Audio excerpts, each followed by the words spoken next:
பிதாவாகிய தேவனாலும் நம்முடைய கர்த்தராகிய இயேசு கிறிஸ்துவினாலும் உங்களுக்கு கிருபையும் சமாதானமும் உண்டாவதாக. தேவனுடைய சர்வாயுத வர்க்கத்தை பயன்படுத்துவது எப்படி? தேவனுடைய சர்வாயுத வர்க்கத்தை பயன்படுத்துவது எப்படி என்ற தலைப்பில் நம்ம தியானிக்க போகிறோம். கடந்த நாட்களில் சர்வாயுத வர்க்கம் எப்படிப்பட்டது என்றும், இந்த சர்வாயுத வர்க்கம் நம் ஆண்டவராகிய இயேசு கிறிஸ்துவுக்கு நிழலாக இருக்குது என்றும், அதே நேரத்தில் லாஸ்ட்டு வீக்கு இந்த சர்வாயுத வர்க்கத்தில் இருக்கக்கூடிய 6 நிலைகளும் நம்முடைய ஆவிக்குரிய வளர்ச்சிக்குரிய 6 நிலைகள்னு நம்ம பார்த்தோம். எல்லாருக்கும் ஞாபகம் இருக்குங்களா? ஓகே. ஸோ இன்றைக்கு இந்த சர்வாயுத வர்க்கம் பயன்படுத்துவது எப்படி? வேதம் நமக்கு தெளிவாய் கற்றுக் கொடுக்கிறது, இது அவசியம் என்று. இதை தரித்துக்கொள், எடுத்துக்கொள், உடுத்திக்கொள் அப்படின்லாம் வேதம் நமக்கு கிளியராக கற்றுக் கொடுக்குது. அதை எப்படி நம்ம பயன்படுத்துகிறோம்? இந்த தேவனுடைய சர்வாயுத வர்க்கத்தை நாம் எப்படி பயன்படுத்த வேண்டும் என்பதை தான் இன்றைக்கு நம்ம பார்க்க போகிறோம்.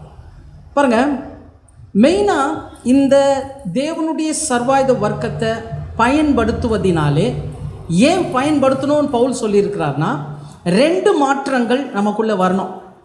அதுதான் அந்த வசனத்திலே அவர் கோட் பண்ணியிருப்பார். அது எபேசியர் 6ஆம் அதிகாரம் 11வது வசனம் வாசிங்க. எபேசியர் 6:11. நீங்கள் பிசாசின் தந்திரங்களோடு எதிர்த்து நிற்க திராணி உள்ளவர்கள் ஆகும்படி தேவனுடைய சர்வாயுத வர்க்கத்தையும் தரித்துக் கொள்ளுங்கள். பாத்தீங்களா? பிசாசின் தந்திரங்களை எதிர்த்து நிற்க திராணி, அதான் முதல் காரியம். அப்போ இந்த சர்வாயுத வர்க்கத்தை நம்ம பயன்படுத்துவதினாலே சாத்தானுடைய தந்திரங்களுக்கு எதிர்க்கக்கூடிய அந்த ஒரு திராணி, அந்த தகுதி, அந்த வல்லமையை நம்ம என்ன பண்ணுவோம்? பெற்றுக்கொள்வோம். வழங்குதுங்களா? 2வது ஒரு மாற்றம் அல்லது தகுதி என்னவென்றால் 2 கொரிந்தியர் 10ஆம் அதிகாரம் 4:5. 2 கொரிந்தியர் 10ஆம் அதிகாரம் 4:5. எங்களுடைய போராயுதங்கள் மாம்சத்துக்கேற்றவர்களாயிராமல் அரண்களை நிர்மூலமாக்குகிறதற்கு தேவ பலமுள்ளவைகளாய் இருக்கிறது. பாத்தீங்களா? நம்முடைய போராயுதம் என்ன பலமா? தேவ பலமுள்ளதா இருக்கிறது. அவைகளால் நாங்கள் தர்க்கங்களையும் தேவனை அறிகிற அறிவுக்கு விரோதமாய் எழும்புகிற எல்லா மேட்டிமையையும் நிர்மூலமாக்கி எந்த எண்ணத்தையும் கிறிஸ்துவுக்கு கீழ்ப்படிய சிறைப்படுத்துகிறவர்களாய் இருக்கிறோம். பாத்தீங்களா? 2வது ஒரு மாற்றம், இந்த தேவனுடைய சர்வாயுத வர்க்கத்தை நம்ம பயன்படுத்தும் போது வரக்கூடிய 2வது மாற்றம் என்னன்னா, தேவனை அறிகிற அறிவுக்கு விரோதமாய் வரக்கூடிய மேட்டிமையான எண்ணங்களை கிறிஸ்துவுக்குள் சிறைப்பிடிப்பதற்கு ஒரு போராயுதம் இந்த சர்வாயுத வர்க்கம். விளங்குதுங்களா? அப்போ சர்வாயுத வர்க்கத்தை நம்ம பயன்படுத்தும் போது 2 காரியம் நடக்குது. 1, பிசாசின் தந்திரங்களை எதிர்க்க நம்மளுக்கு திராணி வருது. 2வது பார்த்தீங்கன்னா, மேட்டிமையான எண்ணங்களை கிறிஸ்து இயேசுவுக்குள் சிறைப்பிடித்து போராயுதமாக சர்வாயுத வர்க்கம் இருக்குது. விளங்குதுங்களா? புரியுதுங்களா? ஏன்னா இந்த 2 விஷயத்துக்காகத்தான் இந்த சர்வாயுத வர்க்கத்தை நம்ம பயன்படுத்துகிறோம். சரிங்களா? இப்போ எல்லாரும் எபேசியர் 6ஆம் அதிகாரத்தை எடுத்துக்கலாம். நம்ம தொடர்ந்து அதை வாசித்துட்ருக்குறோம். ஜஸ்ட் அதை ஓப்பன் பண்ணி வச்சுக்கோங்க. அதில் சொல்லப்பட்டிருக்கிற அந்த 6 காரியங்கள் அதில் நம்ம ஒன்றாக பார்க்கலாம். சத்தியம் என்னும் கச்சை, நீதி என்னும் மார்க்கவசம், சமாதான சுவிசேஷத்துக்கு ஆயத்தம் என்னும் பாதரட்சை, விசுவாசம் என்னும் கேடயம், ரட்சண்யம் என்னும் தலைசீரா, தேவ வசனமாகிய ஆவியின் பட்டயம். இதை தான் நம்ம இன்னைக்கு எப்படி பயன்படுத்துவது என்பதை குறித்து நம்ம பார்க்கிறோம். முதலாவது சத்தியம் என்னும் கச்சை. சத்தியம் என்னும் கச்சை. கடந்த முறை நம்ம பார்த்தோம், இந்த சத்தியம் இயேசுவா இருக்கிறார். அதே நம்முடைய ஆவிக்குரிய வளர்ச்சியில் பார்க்கும்போது இந்த சத்தியம் எதுக்கு நிழலாக இருக்குது? நம்முடைய அடையாளம். அந்த பெல்ட்ன்றது ஒரு அடையாளம் அப்படின்றத கடந்த முறை நம்ம பார்த்தோம். இந்த சத்தியத்தை நம்ம கச்சையாக கட்டும்போது, நம்ம பயன்படுத்தும் போது என்ன நடக்கும் அப்படின்னு பார்த்தீங்கன்னா, எபேசியர் 4ஆம் அதிகாரம் 15வது வசனம். எபேசியர் 4:15. அன்புடன் சத்தியத்தை கைக்கொண்டு அன்புடன் சத்தியத்தை கைக்கொண்டு தலையாகிய கிறிஸ்துவுக்குள் எல்லாவற்றிலேயும் நாம் வளர்கிறவர்களாய் இருக்கும்படியாக அப்படி செய்தார். பாத்தீங்களா? அப்போ இந்த சத்தியம் எனும் கச்சையை நாம் பயன்படுத்துகிற விதம் எப்படி இருக்கணும்னா அன்பை சார்ந்ததாக இருக்கணும். ரெண்டாவது, கிறிஸ்துவுக்குரிய பரிபூர்ண நிலைக்குரிய வளர்ச்சியில் நம்மளை கொண்டு போகணும். ஏன்னா வேதம் எப்படி சத்தியத்தை வெளிக்காட்டுது அப்படின்னு பார்த்தீங்கன்னா, the source of love is truth. வேதம் அப்படி தான் காட்டுது. சத்தியத்தின் ஆதாரம் அன்பு, அல்லது அன்பின் ஆதாரம் சத்தியம்னு கூட சொல்லலாம். ஒரு சத்தியம் அறிந்தவன் அல்லது ஒரு சத்தியத்தில் நிற்கிறவன் என்பதற்கு என்ன அடையாளம்னா அன்பு. விளங்குதுங்களா? அது. ஆனால் மனிதன் 17ஆம் நூற்றாண்டில் கொஞ்சம் மாற்றிட்டான். என்னன்னா, the source of doctrine is truth அப்படின்னு மாற்றிட்டான். அதாவது கொள்கை கோட்பாடின் ஆதாரம் தான் சத்தியம்னு மாற்றிட்டான். நல்லா புரிஞ்சுக்கணும். வேதம் கற்றுக் கொடுக்கிறது சத்தியத்தின் ஆதாரம் அன்பு. நம்ம இப்போ வாசம் இல்லையா, அதான் அந்த வசனம். சத்தியத்தின் ஆதாரம் அன்பு. ஆனால் 17ஆம் நூற்றாண்டில் என்ன ஆயிடுச்சுன்னா, கொள்கை கோட்பாடுகளினுடைய ஆதாரம் தான் சத்தியம்னு மாற்றிட்டாங்க. இதனால தான் 2400 பிரிவுகள் சபையில் வந்துச்சு. புரியுதுங்களா? அந்த RC, Pentecost, CSI, Methodist, Lutheran, Mormons, Bible student, seventh day Adventist, இப்படி சொல்லிக்கிட்டே போகலாம். 2400 டினாமினேஷன் வந்துச்சு. என்னன்னா, இவங்கெல்லாம் சத்தியத்தை எப்படி பிடிச்சாங்கன்னா, ஒரு கொள்கை, ஒரு கோட்பாடின் அடிப்படையில் பிடிச்சாங்க. 7வது நாள் சபைக்கு போகிறவங்க அந்த சத்தியத்தை பிடிச்சி அதிலே நின்றுட்டாங்க. யெகோவா தான் மெய்யான தேவன்னு சொல்லிட்டு அவருக்கு தான் நம்ம சாட்சியாக இருக்கணும், நம்ம அதை பிடிச்சிட்டு என்ன பண்ணாங்க, சத்தியத்தை பிடிச்சாங்க. ஆனால் அதிலே நின்றுட்டாங்க. அப்போ அவங்களுடைய சத்தியத்தின் ஆதாரம் அவர்களுக்கு பிடித்த கொள்கை கோட்பாடு. ஆனால் சத்தியம் என்னும் கச்சையை நம்ம எப்படி பயன்படுத்தணும்னா அன்புக்கு மட்டும்தான் பயன்படுத்தணும். விளங்குதுங்களா? சத்தியத்தை அறிந்தவர்களுடைய அடையாளம் என்னென்னா அன்பு தான். அது ரொம்ப முக்கியமான ஒரு கோட்பாடாக இருக்குது. ஆனால் இன்னைக்கு சத்தியம் அறிந்தவர்கள் இடத்துல நீங்கள் போனீங்கன்னா ஒரு கோட்பாடு இருக்குது. என்னென்னா, மற்றவங்களை ஒரு மாதிரி ஏளனமாக பார்க்குறது. சத்தியம் அறியாதவங்களை, மற்ற சபைகளை, இவங்களெல்லாம் எப்படின்னா ஒரு மாதிரி ஏளனமாக பார்க்குறது. இது நாளடைவில் இப்போ ரொம்ப பெருசாகிடுச்சு. இப்போல்லாம் எப்படி பார்க்குறாங்கன்னா, என்ன இவர் இப்படி பேசுகிறாரு, என்ன உங்கள் சபை என்ன சபை, உங்கள் சத்தியம் என்ன சத்தியம், எங்கள் சத்தியம் எப்படி தெரியுமா, நாங்கள் எப்படிப்பட்டவங்க தெரியுமா, எங்கள் சபை எப்படி தெரியுமா. இப்படி கிறிஸ்தவர்கள் ஒருவருக்கு ஒருவர் என்ன பண்ணிக்கிறாங்க, சபையை குறித்து பாகுபாடு, அந்த சத்தியத்தை குறித்த பாகுபாடு, பிரசங்கத்தை குறித்த பாகுபாடு, வளர்ச்சியை குறித்த பாகுபாடு, இப்படி நிறைய வந்துடுச்சு. ஜனங்க அதிகமாக இருந்தால் அது என்ன சபை, பெரிய சபை. ஜனங்களே இல்லைன்னா சின்ன சபை. எல்லாம் என்னன்னா குவான்டிட்டி வைஸ் பார்க்குறாங்க. ஆனால் தேவன் பார்க்குறது குவான்டிட்டி கிடையாது, குவாலிட்டி, ஸ்பிரிச்சுவல் குவாலிட்டி, ஆவிக்குரிய தகுதி. அது ஒருத்தர் 2 பேர் இருந்தால் கூட பரவாயில்ல, கர்த்தர் என்ன பண்ணுவார், அவர்களை கொண்டு பயன்படுத்த முடியும். ஏன்னா நம்ம யாரை உருவாக்குகிறோம், சத்தியத்தை கொண்டு எப்படி உருவாகணும்னா அன்பின் அடிப்படையில் தான் உருவாகணுமே தவிர கொள்கையின் கோட்பாடு அடிப்படையில் உருவாகக்கூடாது. சும்மா ஒரு 2 வசனத்தை மாத்திரம் பிடிச்சிட்டு இதுதான் கரெக்டுன்னு நிற்கக்கூடாது. இன்றைக்கி எல்லாருமே அப்படி தான் என்ன பண்ணுறாங்க, நிற்கிறாங்க. அதுதான் பிரச்சனை. இது நாளடைவில் எப்படி ஆகிப்போச்சுன்னா, ஒருத்தர் குற்றம் சொல்லி மற்றவர்கள் பார்த்து என்ன இப்படி ஒருத்தருக்கு ஒருத்தர் கேட்க ஆரம்பிச்சிட்டாங்க. கிறிஸ்தவர்களை பார்த்து கேட்க ஆரம்பிச்சிட்டாங்க, எப்பா நீ எந்த பிரிவு, உலகத்தார சொல்கிறேன், நீங்கள் எந்த பிரிவு.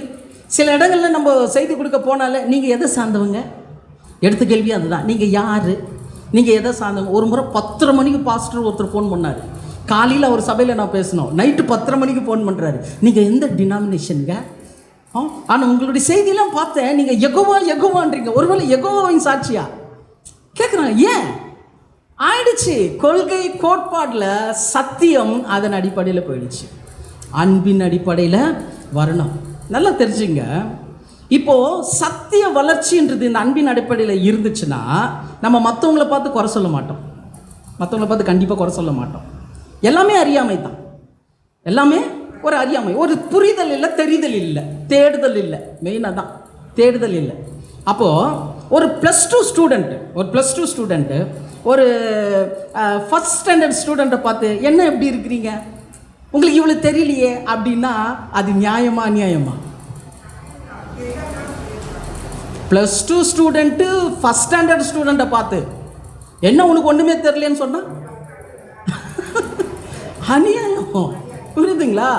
ஏன்னா நீ 12ஆம் வகுப்பு படிக்கிற, உனக்கு இருக்கிற நாலேஜ் வேற, நீ கற்றுக்கொண்ட பாடம் வேற. அந்த ஃபஸ்ட் ஸ்டாண்டர்ட் குழந்தைக்கு என்ன தெரியும்? அதை போய் குறை சொன்னா அது நியாயமா அநியாயமா? அநியாயம். அல்லாத வேதம் தெளிவாக சொல்லுது. 1 கொரிந்தியர் 13ஆம் அதிகாரம் 6வது வசனம் வாசிங்க. 1 கொரிந்தியர் அன்பை குறித்து டெஃபினேஷன் கொடுத்துக்கிட்டே வரார் இல்லையா பவுல்? அதில் சொல்றாரு பாருங்க, 1 கொரிந்தியர் 13:6. அநியாயத்தில் சந்தோஷப்படாமல், பாத்தீங்களா? அநியாயத்தில் சந்தோஷப்படாமல் சத்தியத்தில் சந்தோஷப்படும். அதுதாங்க அன்பு. அநியாயத்தில் சந்தோஷப்படாது. ஒருத்தருடைய குறையை பார்க்கறதுக்கு முன்பதாக அவருடைய அறியாமையை பார்க்க கற்றுக்கோங்க. ரொம்ப முக்கியம். குடும்பத்தில் கூட இதை அப்ளை பண்ணுங்க. அப்படி பார்த்தோம்னா நம்ம யாரையும் என்ன பண்ண மாட்டோம், குறை சொல்ல மாட்டோம். குறையை பற்றி பேசுவது நல்லது தான், ஏன்னா அவர் தவறு செய்கிறாருன்றதை நம்ம தெரிஞ்சுக்கணும். ஆனால் அதை ஃபுல்லாக நம்ம என்ன பண்ணக்கூடாது, தண்டூரம் அடிக்கக்கூடாது. ஒரு குறை உள்ளவராக இருக்கிறாருன்னா அவருக்காக ஜெபிக்கணும். அதான் ரொம்ப முக்கியம். அதுதான் அன்பு. அப்போ சத்தியம் என்னும் கச்சையை எப்படி பயன்படுத்தணும்னா அன்பின் அடிப்படையில் பயன்படுத்தணும். வேதம் அப்படி தான் கற்றுக்கொள்கிறது. எனக்கு நிறைய விஷயம் தெரியும், எனக்கு நிறைய நாலேஜ் இருக்குது, நான் இப்படி படிச்சிருக்கேன், நான் அப்படி படிச்சிருக்கேன், அதாக்க இதாக்க ஒன்றும் கிடையாது. ஒன்றும் கிடையாது. தேவனுடைய அன்பில் ஒன்றுமே கிடையாதுன்றது நம்ம தெளிவாக புரிஞ்சுக்கணும். அதனால தான் இயேசு கிறிஸ்துவனுடைய ஊழியம், அவர் சத்தியத்தை சொன்னார். அவர் தான் நம்முடைய ரோல் மாடல். இயேசு தான் நம்முடைய ரோல் மாடல். இயேசு எப்படிப்பட்ட மக்கள் மத்தியில் போனார்னா, நீங்கள் அந்த தேசத்துக்கு போனீங்கன்னா உங்களுக்கு தெரியும். ஒவ்வொரு தேசத்தில் ஒவ்வொரு கேட்டகரி இருப்பாங்க, ஒவ்வொரு பிரிவினர் இருப்பாங்க. எல்லாருமே இயேசு ஏற்றுக்கொண்டவங்க தான், ஆனால் பிரிவில் கொஞ்சம் வரும். உதாரணத்துக்கு எப்பா பட்டணம் போனீங்கன்னா அங்கே இருக்கிறவங்க ஒரு மாதிரி இருப்பாங்க. பெத்தானியாவுக்கு போனீங்கன்னா அங்கே இருக்கிறவங்க ஒரு மாதிரி இருப்பாங்க. கஃபர்நபுக்கு போனீங்கன்னா அங்கே ஒரு மாதிரி இருப்பாங்க. ஆனால் எல்லாருமே இந்த இயேசுவை ஏற்றுக்கொள்வதற்கு இயேசு அங்கே போனார். யூதர்கள் போல இயேசு போனார். ஏன் தெரியுமா? அதுதான் அவருடைய அன்பு. சத்தியத்தை அன்பில் வெளிப்படுத்தினார். ரட்சிப்பு எல்லாருக்கும் கிடைக்கணுன்றது இயேசு கிறிஸ்துனுடைய ஆசை. அதனால அங்கே போனார். சேம் அவருடைய அப்போஸ்தலர்களும் அப்படி தான் வந்தாங்க. அதில் எஸ்பெஷலி என்னை ரொம்ப கவர்ந்த ஒரு டீச்சர் யாருன்னா அப்போஸ்தலர் பவுல் தான். ஏன்னா அவர் தெளிவாக ஒரு விஷயத்தை சொல்கிறார் பாருங்களேன். 1 கொரிந்தியர் 9ஆம் அதிகாரம் 19 to 22 வரை உள்ள வசனங்கள். 1 கொரிந்தியர் 9ஆம் அதிகாரம் 19 to 22 வரை உள்ள வசனங்கள். ஒரு வசனமாக வாசிங்க சிஸ்டர். நான் ஒருவருக்கும் அடிமைப்படாதவனாய் இருந்தும், என்ன சொல்றாரு பாருங்க, நான் ஒருவனுக்கும் அடிமைப்படாதவனாய் இருந்தும் நான் அதிக ஜனங்களை ஆதாயப்படுத்திக் கொள்ளும்படிக்கு என்னைத்தானே எல்லாருக்கும் அடிமையாக்கினேன். பாத்தீங்களா எவ்வளோ மாதிரி ஒரு வார்த்தை பாருங்க. இதுதாங்க சத்தியத்தின் அன்பு. அன்பின் ஆதாரம் தாங்க சத்தியம். சொல்றாரு, நான் அடிமை கிடையாது, ஆனா ஜனங்களை ஆதாயப்படுத்திக் கொள்வதற்கு நான் என்னவாயிட்டேன், அடிமையாயிட்டேன். யூதரை ஆதாயப்படுத்திக் கொள்ளும்படிக்கு யூதருக்கு யூதனை போலவும் நியாயப்பிரமாணத்துக்கு கீழ்ப்பட்டவர்களை ஆதாயப்படுத்திக் கொள்ளும்படிக்கு நியாயப்பிரமாணத்துக்கு கீழ்ப்பட்டவனை போலவும் ஆனேன். பாத்தீங்களா? நியாயப்பிரமாணம் இல்லாதவர்களை ஆதாயப்படுத்திக் கொள்ளும்படிக்கு அவர்களுக்கு நியாயப்பிரமாணம் இல்லாதவனை போலவும் ஆனேன். அப்படி இருந்தும் நான் தேவனுக்கு முன்பாக நியாயப்பிரமாணம் இல்லாதவனாய் இராமல் கிறிஸ்துவின் பிரமாணத்துக்குள்ளவனாய் இருக்கிறேன். ஆமென். சொல்றாரு பாருங்க, கிறிஸ்துவின் பிரமாணத்துக்குள்ளவனாய் இருக்கிறேன். பலவீனரை ஆதாயப்படுத்திக் கொள்ளும்படிக்கு பலவீனருக்கு பலவீனனை போலானேன். எப்படியாகிலும் சிலரை ரட்சிக்கும்படிக்கு நான் எல்லாருக்கும் எல்லாம் ஆனேன். ஆமென். இதாங்க சிலரை ரட்சித்துக் கொள்ளும்படிக்கு, சிலர் பலர்ல, சிலரை ரட்சித்துக் கொள்வதற்கு எல்லாருக்கும் எல்லாம். இதாங்க சத்தியத்தின் ஆதாரம். அப்போ சத்தியம் எனும் கச்சையை நாம் பயன்படுத்துகிற விதம் அன்பை சார்ந்து இருக்க வேண்டும், அறிவை சார்ந்த அல்ல. இப்போ நாம் அறிந்து கொண்ட அந்த ஒரு தகுதியை சார்ந்த அல்ல, அல்லது எனக்கு எல்லாம் தெரியும்ன்ற ஒரு எண்ணத்தில் இல்லை. அன்பு எவ்வளோக்கு எவ்வளோ சத்தியம் உள்ள வருதோ அவ்வளோக்கு அவ்வளோ அன்பு வரணுங்க. அந்த அன்பு வந்துட்டா நீங்கள் எல்லாரிடத்திலும் போவீங்க. எல்லாம் தரப்பு மக்கள்கிட்ட போவீங்க. மோஸ்ட்லி என் கூட இந்த ஸ்டடி படித்தவங்க நிறைய பேர் அவங்கவுங்க ஒரு பிளாட்ஃபார்மில் நின்றுட்டாங்க. இன்னும் என்னை பார்த்து சொல்லுவாங்க, என்னையா இந்த மாதிரி சுற்றிக்கிட்டே இருக்கிறேன். என்ன சொல்லுவாங்க, ஏன் சுற்றிக்கிட்டே இருக்கிறேன். ஆமாம், அது நல்லது. ஏன்னா நான் ஒரு தரப்பு மக்கள் மத்தியில் மட்டும் போனேன்னா இது இப்படியே தான் இருக்கும். ஆனால் எல்லா தரப்பு மக்கள் மத்தியில் போகும்போது, எல்லாரும் அந்த சத்தியத்தை அறிந்து கொள்ளும் போது, அதனால தேவனுடைய நாமம் மகிமைப்படும் போது, அவருடைய அன்பை தெரிந்து கொள்ளும் போது என்ன ஒரு சந்தோஷம் இல்லைங்களா? கர்த்தர் அதை தான் நம்மளிடத்தில் எதிர்பார்க்குறார். அப்போ சத்தியம் என்னும் கச்சையை நாம் எப்படி பயன்படுத்த வேண்டுமானால் அன்பின் அடிப்படையிலே பயன்படுத்த வேண்டும். விளங்குதுங்களா? இது முதல் காரியம். ரெண்டாவது காரியம், நீதி என்னும் மார்க்கவசத்தை தரித்துக்கொள். நீதி என்னும் மார்க்கவசத்தை தரித்துக்கொள். இந்த தரித்துக்கொள் அதை தான் கடந்த முறை நம்ம பார்த்தோம். மூல மொழியில் என்டியோர் அப்படின்னு சொல்லப்பட்டிருக்கு. அப்படின்னா ட்ரெஸ் அப், அதாவது ஆடையாய் அணிந்து கொள் அப்படின்றத நம்ம கடந்த முறை படந்த கிளாஸ்லலாம் நம்ம பார்த்தோம். எஸ்பெஷலி கர்த்தராகிய இயேசு கிறிஸ்து எப்படி ஞானஸ்நானம் எடுத்து அந்த நீதியை நிறைவேற்றினார். நம்முடைய ஆவிக்குரிய வளர்ச்சியில் பார்க்கும்போது நம்ம ஞானஸ்தானம் எடுத்து நம்ம என்னவா ஒப்பு கொடுக்கணும்? ஜீவ பலியா ஒப்பு கொடுத்து நீதிக்குரிய கிரியைகளை செய்கிறது நம்முடைய ஆவிக்குரிய வளர்ச்சி நிலைன்றதை கடந்த கிளாஸ்லாம் நம்ம பார்த்தோம். இப்போ இந்த நீதி என்னும் மார்க்கவசத்தை தரித்து கொள்ளுன்னா இதை எப்படி நம்ம பயன்படுத்தணும்? இந்த நீதி என்னும் மார்க்கவசத்தை எப்படி பயன்படுத்தணும் அப்படின்னு பார்க்கும்போது ஏசாயா 59 அதிகாரம் 17-18. ஏசாயா 59 17-18. அவர் நீதியை மார்க்கவசமாக அணிந்து, இயேசு கிறிஸ்துவை குறித்ததான தீர்க்க தரிசனம். நல்லா கவனிங்க. நீதியை மார்க்கவசமாக அணிந்து, ரட்சிப்பென்னும் சீராவை தமது சிரசில் தரித்து, நீதி சரிக்கட்டுதல் என்னும் வஸ்திரங்களை உடுப்பாக உடுத்து. எல்லாம் எப்படி வருது பாருங்க. சால்வை தரித்து, அணிந்து, உடுப்பாக உடுத்தி, வைராக்கியத்தை சால்வையாக போர்த்து கொண்டார். வைராக்கியத்தை சால்வையாக போர்த்தி கொண்டார். கிரியைகளுக்கு தக்க பலனை அளிப்பார். கிரியைக்கு தக்க பலனை அளிப்பார். தம்முடைய சத்துருக்களிடத்தில் உக்கிரத்தை சரிகட்டி, தம்முடைய பகைஞருக்கு தக்க பலனையும் தீவுகளுக்கு தக்க பலனையும் சரிகட்டுவார். பாத்தீங்களா? கர்த்தராகிய இயேசு கிறிஸ்து அந்த நீதியை மார்க்கவசத்தை அணிந்த பிறகு அவர் என்ன பண்றாருன்றது தான் இந்த வசனம். ஏன்னா கிறிஸ்துவின் அடிச்சுவடுகளை பின்பற்றுகிறவர்கள் நம்ம. இயேசு எப்படி நடந்தாரோ அப்படிதான் நம்மள என்ன பண்ணோம்? நடக்கணும். அதுக்கு தான் நம்ம கிறிஸ்தவர்களா இருக்கிறோம். அப்போ இயேசு அந்த நீதியின் மார்க்கவசத்தை அணிந்ததினாலே அவர் என்ன கொடுக்க வந்தாராம்? நியாய தீர்ப்பு கொடுக்க வந்தாராம். புரியுதுங்களா? கடைசியில் யார் தான் நியாய தீர்க்க போறார்? இயேசு தான். அதனால தான் பிதாவாகிய தேவன் ஒரு இடத்துல ஒரு வசனம் இருக்கு இல்லையா? இவர் சகலத்துக்கும் அதிகாரி ஆக்குறதுனால நியாய தீர்ப்பு செய்கிறத தேவன் எடுக்காம அதை யார் கையில் கொடுத்துட்டாரு? கிறிஸ்து இயேசு கிட்ட கொடுத்துட்டாரு. இப்போ விஷயம் என்னன்னா, நீதி என்னும் மார்க்கவசத்தை எப்படி பயன்படுத்தணும் அப்படின்னா, கடந்த முறை பார்த்தோம், தேவனுக்கு முன்பதாக நிற்கிறோம் என்கின்ற தகுதிக்குரிய உணர்வு தான் நீதி. அதாவது என்னுடைய கிரியைகளை பார்க்கறதுக்கு ஒருத்தர் இருக்கிறார், எனக்குள்ளேயே இருக்கிறார், அதான் அர்த்தம். விளங்குதா? அதான் நீதி. அப்போது இந்த இடத்துல பார்க்கும்போது நம்முடைய நீதி எப்படி பயன்படுத்தணும்னா, நியாய தீர்ப்பு செய்கிற நியாயாதிபதி எனக்குள்ளே இருக்கிறாருன்ற உணர்வு நமக்குள்ளே வரணும். ஏன்னா அவர் என்னவா இருக்கிறாரு? நியாய தீர்ப்பு செய்கிறவர், கிரியைக்கு தக்க பலனை கொடுக்க வர்றாரு அவர். அப்போ கிரியைக்கு தக்க பலனை கொடுக்க வருகிற நியாயாதிபதியை எனக்குள்ள இருக்கிறாரு. அவர் என்னையும் நியாயம் தீர்ப்பார், என் கிரியைகளையும் நியாயம் தீர்ப்பார் இந்த பூமியில். அப்போ அந்த உணர்வின் அடிப்படையில் நான் செயல்படுறேன் பார்த்தீங்களா? அதுதான் நீதியின் மார்க்கவசம். நல்லதுங்களா? அதான் நீதி மார்க்கவசம். அப்போது இந்த நீதியின் மார்க்கவசத்தை நம்ம உள்ள வைக்கிறது என்னன்னா, நீதிக்குரிய கிரியைன்றது என்னன்னா, அது ஒரு வளர்ச்சி. நீதியின் கிரியைகளில் வளரணும், வளர்ச்சி அது. இப்போ இயேசுவை இந்த பூமியில் பிறக்கும் போதே அவர் அந்த நீதியை முழுசாக நிறைவேற்றலை. 30 வயசில் தான் நிறைவேற்றினார்.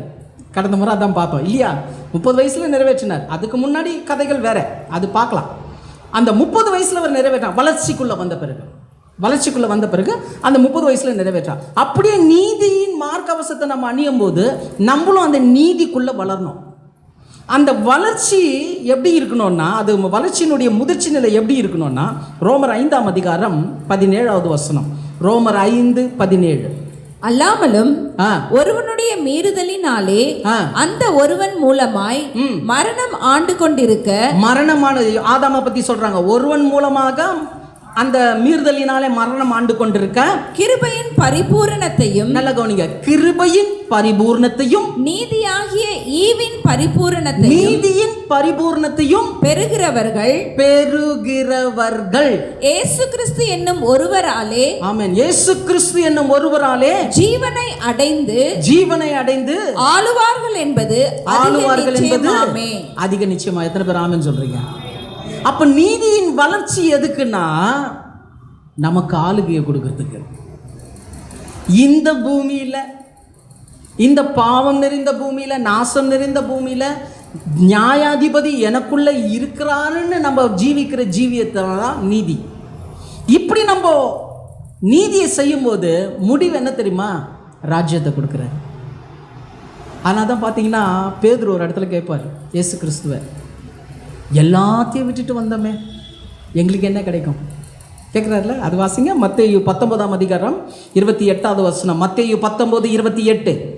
அதற்கு இயேசு மறுஜன்ம காலத்திலே சொல்றாரு பாருங்க, மறுஜன்ம காலத்திலே மனுஷகுமாரன் தம்முடைய மகிமையுள்ள சிங்காசனத்தின் மேல் வீற்றிருக்கும் போது, தமது மகிமையுள்ள சிங்காசனத்தில் வீற்றிருக்கும் போது, என்னை பின்பற்றின நீங்களும் இஸ்ரவேலின் 12 கோத்திரங்களையும் நியாயம் தீர்க்கிறவர்களாக 12 சிங்காசனங்களின் மேல் வீற்றிருப்பீர்கள். ஆமென். 12 சிங்காசனத்தின் மேல் வீற்றிருப்பீர்கள். நல்லா பாருங்க, நீதியை இயேசு செயல்படுத்தினார். நீதியை மார்க்கவசமாக அணிந்து அதை செயல்படுத்தினதுனாலே நியாய தீர்ப்பு செய்கிற அதிகாரத்தை தேவன் அவருக்கு கொடுத்தார். கரெக்டா? இப்போ நமக்கு ஏன் நீதியின் மார்க்கவசம், ஏன் நீதிக்குரிய கிரியைகளை செய்யணும், ஏன் நியாயாதிபதி நமக்குள்ள இருக்கிறாருன்ற அந்த அடிப்படையில் செய்யணும்னா, நீங்களும் நானும் நியாய தீர்ப்பு செய்யக்கூடிய தகுதியை, ஆளுகையை கர்த்தர் கொடுக்க விரும்புகிறார். எத்தனை பேர் ஆமென் சொல்றீங்க? அப்படிப்பட்ட ஒரு மகிமையான ஒரு இடத்துக்கு நம்ம போகணும்னா இந்த நீதியின் மார்க்கவசம் நமக்கு தேவை. வருகுதுங்களா? விளங்குதுங்களா? இந்த நீதியின் மார்க்கவசம் தேவை. அப்போ அந்த நீதிக்குரிய செயல்பாடு, எனக்கு நீதி செய்கிற, நியாயம் செய்கிறவர் எனக்குள்ளே இருக்கிறார். அப்போது நான் செய்கிற ஒவ்வொரு கிரியைக்கும் அவர் இந்த பூமியில் தண்டிக்கிறாரு, தண்டித்து திருத்துறாரு. அவருடைய வருகையில் இந்த பூமியில் நான் நீதியாக நடந்தேன் தெரியுமா, அதுக்கு பலனை கொடுக்குறாரு. கிரியைக்கு விசுவாசிகளுக்கு என்ன தராரு? அவருடைய நியாய தீர்ப்பில் கிரியைக்கு தக்க பலன், ஆங்கிலத்தில் ரிவார்டுனே வருது. அப்போ தண்டனை இங்கே, அதெல்லாம் பார்த்தோம் கடந்த முறை 1 பேதுல பார்த்தோம் இல்லையா, 4:17 பார்த்தோம். அப்போது நியாய தீர்ப்பு தேவனுடைய வீட்டு துவங்கும் காலமாக இருக்குதுன்னா இதுதான் தேவனுடைய வீடு. இதுக்குள்ளே நியாயாதிபதி இருக்கிறாரா? இயேசு இருக்கிறாரா? பிதாவாகிய தேவன் இருக்கிறாரா? உள்ளே இருக்கிறதுனால, நம்முடைய ஆவியோடு கூட ஆவியானவரை கலந்து இருக்கிறதுனால நம்ம நீதியை நடப்பிக்கணும். அப்படி நீதிக்குரிய நடப்பிக்கும் போது நீங்களும் நானும் நியாய தீர்ப்பு செய்யக்கூடிய ஆளுகைக்குரிய தகுதியை பெற்றுக்கொள்ளணும். எப்படிப்பட்ட அழைப்பு பாருங்கள். அதனால தான் சொன்னார் பவுல் இன்னொரு இடத்துல, பரம அழைப்புக்கு பங்குள்ள பரிசுத்த சகோதரரே. சாதாரண அழைப்பு இல்லைங்க. இன்னைக்கு ஒன்றா ரட்சிப்பு பார்க்கறதுக்கு ரொம்ப சீப்பாக இருக்கும். ரட்சிக்கப்பட்டியா, கிறிஸ்தவனா மாறிட்டியா, இந்த உலகம் பார்த்து கேட்கும். ஆனால் அன்னைக்கு பார்க்கும், பாரா சிங்காசனத்தில் உக்காந்துக்கிட்டு க்ரௌண்டை மாட்டிட்டு நியாய தீர்க்கிறவனா இருக்கிறான். இதாங்க மகிமை. இக்காலத்து பாடுகள் இனிவரும் மகிமைக்கு ஒப்பிடத்தக்கவைகள் அல்ல. நல்லங்குதா? இனிவரும் மகிமைக்கு ஒப்பிடத்தக்க. இன்னைக்கு கூட நம்ம நிறைய விஷயத்த மற்றவங்கள பார்க்கும்போது நம்ம இப்படி இல்லையேன்னு தோணும். ஆனால் அந்த நாள் வரும்போது இதெல்லாம் ஒன்றுமே இல்லைன்னு தோணும். அந்த மகிமை, அந்த கணம், கர்த்தர் நமக்கு கொடுக்குற அந்த ஆளுகத்துவத்தெல்லாம் பார்க்கும்போது இந்த பூமியில் ஒன்று எவ்வளோ சீப்பாக நம்ம நடந்துக்கிட்டோமேன்னு தோணும். கர்த்தர் அப்படிப்பட்ட ஒரு சூழலுக்கு தான் நம்மளை என்ன பண்ணுறாரு, கொண்டு போகிறார். அப்போ நீதி என்னும் மார்க்கவசத்தை எப்படி பயன்படுத்தணும்னா, நியாய தீர்ப்பு செய்கிறவர் எனக்குள்ளே இருக்கிறார் என்கின்ற உணர்வின் அடிப்படையிலையும், எனக்கு அவர் ராஜ்யத்தை கொடுப்பார் என்கின்ற உணர்வின் அடிப்படையிலும் நீதியான காரியங்களை நடப்பிக்கணும். இல்லைன்னு வச்சுங்களேன், நான் நீதிமானாக்கும், நான் நீதி செய்யணும், நான் நீதி செய்யணும், செய்யவே முடியாது. அந்த உணர்வை நம்ம பெற்றுக்கொள்ளணும். நீதிபரர் எனக்குள்ளே இருக்கிறார், எனக்கு நியாய தீர்ப்பு செய்யக்கூடிய தகுதியை கொடுக்கிறவர் எனக்குள்ளே இருக்கிறார், ஆகையால் நான் நீதியை நடப்பிக்கணும். அந்த நீதியை மார்க்கவசமாக தரித்து கொள்ள வேண்டும். சரி, மூன்றாவதாக சமாதான சுவிசேஷத்திற்கு ஆயத்தம் என்னும் பாதரட்சை. இது மூன்றாவது காரியம். இந்த சமாதானத்தின் சுவிசேஷத்துக்கு ஆயத்தம் என்னும் பாதரட்சையை நம்ம எப்படி பயன்படுத்தணும் அப்படின்னு பார்த்தீங்கன்னா, நம்ம கடந்த முறை பார்த்தோம், ஊழியத்தின் ஆதாரமே யார் தான்? இயேசு தான். இந்த உலகத்தில் ஊழியம் செய்யணுன்றதை கற்றுக் கொடுத்தவர் யார் தான்? இயேசு தான் கற்றுக் கொடுத்தார் இல்லையா? அதே நேரத்தில் இந்த இயேசு கிறிஸ்துவை தான் நம்ம பின்பற்றுறோம். அப்போது நம்மளுடைய ஊழியம் கூட எப்படி இருக்கணும்? கிறிஸ்து இயேசுக்குரிய சார்ந்த ஊழியமாக இருக்கணும். இந்த இயேசு தன்னை பின்பற்றுகிறவர்களை எப்படி இருக்கணும்னு சொல்கிறார் ஒரு இடத்துல. வாசிங்க, மத்தேயு 16ஆம் அதிகாரம் 24வது வசனம். மத்தேயு 16:24. அப்பொழுது இயேசு தம்முடைய சீஷர்களை நோக்கி, ஒருவன் என்னை பின்பற்றி வர விரும்பினால், பாருங்க, ஒருவன் என்னை பின்பற்றி வர விரும்பினால் அவன் தன்னைத்தான் வெறுத்து தன் சிலுவையை எடுத்துக்கொண்டு என்னை பின்பற்ற கடவன். பாத்தீங்களா? சொல்றாரு. அவர் பின்னாடி எல்லாரும் போனாங்க, ஆனா அவர் ஊழியம் செய்தார். தனக்கு பின்பாக ஊழியம் செய்கிறவர்கள் எப்படி இருக்கணும்னு சொல்லிக்கிறார். ரெண்டு விஷயம். ஒன்று, விருப்பம். ஒருவன் என்னை பின்பற்றி வர விரும்பினால், எல்லாருமே போயிட முடியாதுங்க. விருப்பம் எல்லாருக்குமே இருக்குது. அது என்ன விருப்பம்னு காட்டுறேன் பாருங்க. விருப்பம். ரெண்டாவது, தன்னைத்தானே வெறுக்கணும். தன்னைத்தானே வெறுக்கிற ஒரு அனுபவம். இது எப்படின்னா, விருப்பம் ப்ளஸ் வெறுக்கிற அனுபவம், இது ரெண்டும் சேர்ந்தா தான், இது ரெண்டும் சேர்ந்த மாதிரி செய்கிறது தான் சுவிசேஷ ஊழியம். அப்படி தான் பயன்படுத்தணும். புரியுதுங்களா? இந்த பாதரட்சியை அப்படி தான் பயன்படுத்தணும். எனக்கும் பாயிண்ட்ஸ் தெரியும், எனக்கும் பேச தெரியும், அதனால் நான் போய் பேசுகிறேன்னா அது ரொம்ப நாளைக்கு நிலைக்காது. புரியுதுங்களா? நீங்கள் உங்களுடைய ஊழியத்தின் ஆரம்பமும் சரி, உங்களுடைய முடிவும் சரி, இப்படி தான் இருக்கணும். கர்த்தர் இப்படி தான் கொண்டு போவார், அவருக்கு ஏற்ற மாதிரி நடந்தால். புரியுதுங்களா? இப்படி தான் கொண்டு போவார். ஸோ அந்த அடிப்படையில் பார்க்கும்போது இது எப்படின்னா, தேவனுடைய விருப்பம் நம்முடைய விருப்பமாக மாறணும். எப்படிங்க? தேவனுடைய விருப்பம் நம்முடைய விருப்பமாக மாறணும். எனக்குரிய விருப்பம் என்னுடைய விருப்பமாக மாறணும். விளங்குதா? தேவனுடைய விருப்பம் என்னுடைய விருப்பமாக மாறணும். என்னுடைய சுய விருப்பம் என்னுடைய வெறுப்பாக மாறணும். இது இல்லைங்க இப்போ ஊழியத்துலையும் இல்லை, ஊழியக்காரர்களிடத்திலும் இல்லை. ஏன்னா இதை தெரிஞ்சுக்கல. இதை தெரிஞ்சிக்காம இந்த சர்வாயுத வர்க்கத்தை எடுத்துக்காமலே என்ன பண்ணிட்டாங்க? ஊழியத்துக்கு பாதரட்சியை போட்டுட்டு வந்துட்டாங்க. அதான் பிரச்சனை. அப்போது என் விருப்பம் தேவனுடைய விருப்பம் என்னுடைய விருப்பமாக மாறணும்னா என்னென்னா, என்னுடைய எல்லா காரியத்தையும் நான் தேவ சமூகத்தில் ஒப்பு கொடுக்கணும். அதே நேரத்தில் என்னுடைய விருப்பம். இப்போ இன்றைக்கி நிறைய ஊழியங்களை குறித்து நிறைய பேர் ரொம்ப தவறாக பேசுறதுக்கு என்ன காரணம்? இப்போ அவங்களுக்கு அளவுக்கு அதிகமாக என்ன ஆகுதுங்க? பணம் வருது. அந்த பணத்தை அவங்க என்ன பண்ணுறாங்க? எப்படி பயன்படுத்துகிறோன்னே தெரியல. தப்பாக பயன்படுத்தினால அப்பட்டமாக வெளியில் வந்துடுச்சு. அப்பட்டமாக என்ன ஆயிடுச்சு? வெளியில் வந்துச்சு. ஏன்? அவங்களுடைய விருப்பம், அவங்களோட சுய விருப்பம். இந்த மாதிரி கோட் போட்டுக்கணும், இந்த மாதிரி இருக்கணும், அந்த மாதிரி இருக்கணும் அப்படின்னு அவங்க அதை டிசைட் பண்ணிக்கிட்டாங்க. ஆக்சுவலி நான் ஒரு வாலிபர் கூட்டம் ஒன்று ஒரு இடத்துக்கு போவேன். நம்ம ஒரு சில சகோதரர், சில வாலிபர் தம்பிங்க அங்கே வருவாங்க. அவங்களாம் யாருன்னா, ஒரு நல்ல பிரபலமான ஊழியர் இடத்துல அந்த மியூசிஷியனாக இருக்கிறவங்க, கீபோர்ட் பிளேயரு, கிட்டாரிஸ்ட்டு, இவங்கெல்லாம் ஒன்றா சேர்ந்து ஒரு குழு ஒன்று வச்சுருக்குறாங்க. அதில் பெரிய பெரிய ஊழியக்காரர்கள்லாம், கிட்டார் வாசிக்கிறவங்க, கீபோர்டு வாசிக்கிறவங்கலாம் அங்கே ஒரு குழுவாக இருக்கிறாங்க. அங்கே செய்தி கொடுக்க நான் போவது வழக்கம். அப்படி அங்கே போகும்போது அந்த தம்பிங்க கேட்குற கேள்வி என்ன தெரியுமா? அவனு சொல்லுவானுங்க, அண்ணே இவருடைய வாட்ச் இருக்குது பாருண்ணே, அது 1 லட்சம்ண்ணே. இவருடைய ஷூ இருக்குது பாருங்கண்ணே, அது 10,000ண்ணே.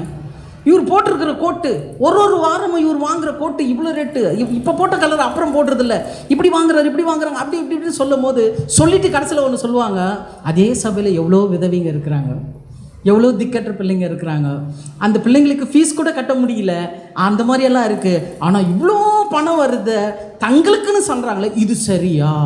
கேள்வி கேட்பாங்க, இது சரியா? அப்போது ஒரு ஊழியன் செய்கிற விருப்பம், ஊழியனுடைய விருப்பம் அங்க என்ன வரல, வெறுப்பு வரல, வெறுக்கிற தன்மை வரல. தன்னைத்தானே வெறுத்திருந்தா அவர் தனக்குரியது என்ன பண்ணியிருக்க மாட்டாரு, வாங்கியிருக்க மாட்டாரு. இவர் வாங்கி போட்டது கீழே இருக்கிறவங்களுக்கு தெரியுது, அப்பட்டமா தெரியுது. பாரு இவர் எப்படி இருக்கிறாரு. நம்மளை எல்லாரும் வாட்ச் பண்ணுவாங்க. சுவிசேஷ ஊழியன்னு போனீங்கன்னா நீங்கள் தேவனை குறித்து சொல்லணும்னு ஆரம்பிச்சிட்டிங்கன்னா கூர்ந்து கவனிப்பாங்க உங்களை. ஒவ்வொரு அசைவும் கூர்ந்து கவனிப்பாங்க. ஏதாவது ஒன்று மிஸ்டேக் பண்ணிட்டா கூட, உலகத்தில் நிறைய பேர் நிறைய மிஸ்டேக் பண்ணுவான், அதெல்லாம் கண்ணில் தெரியாது. ஆனால் ஊழியக்காரன் செய்கிற மிஸ்டேக்கு பெரிய 70 mm ஸ்க்ரீனில் வர்ற மாதிரி வந்துடும். ரொம்ப ஜாக்கிரதையாக இருக்கணும். அப்போது ஊழியம் சமாதானத்தில் சுவிசேஷத்துக்கு ஆயத்தம் என்னும் பாதரட்சை எப்படி இருக்கணும்னா, என்னுடைய விருப்பம் அல்ல, தேவனுடைய விருப்பம். தேவனுடைய விருப்பம் என்னுடைய விருப்பமாக மாறணும், என்னுடைய விருப்பம் என்னுடைய வெறுப்பாய் மாறணும். அதுக்காக எல்லாத்தையும் ஒன்றும் வேணாம் அப்படியே போகணும்னு சொல்லலை. தகுதியான ஆடை, தகுதியான தேவைகள், என்ன தேவையோ அதை நம்ம என்ன பண்ணிக்கலாம். உண்ண உணவும் உடுக்க உடையும் இருக்க இடமும் கர்த்தர் கொடுக்குறாரு. நம்மளுடைய லிமிட்டு என்னன்னு நமக்கே தெரியும். நம்மளாம் இதெல்லாம் விவரித்து காண்பிக்கணும்னு அவசியமே கிடையாது. இன்றைக்கெல்லாம் பார்த்தீங்கன்னா ஒருத்தர் பாருங்கள், கிராமப்புறத்தில் ஊழியம் செய்கிறாரு. அவர் பிரசங்கம் பண்ணும்போது பார்த்தீங்கன்னா இந்த மேக் ப்ரோ லேப்டாப் தான், லேப்டாப் வச்சு பிரசங்கம் பண்ணுறாரு. முன்னாடி இருக்கிறவங்கெல்லாம் எல்லாம் களை பிடிக்கிற ஆயா தாத்தா அங்கே உக்காந்துக்கிறாங்க. இதில் இங்கிலீஷில் டிரான்ஸ்லேஷன் வேறு. என்னென்னா அவங்க அந்த சோஷியல் மீடியாவில் பெரிய ஊழியன்னு காட்டுறாங்கண்ணா. இப்படி காமிச்சா எப்படி இருக்கும், பெரிய ஊழியம் மாதிரி அப்படின்னு காட்டுறாங்க.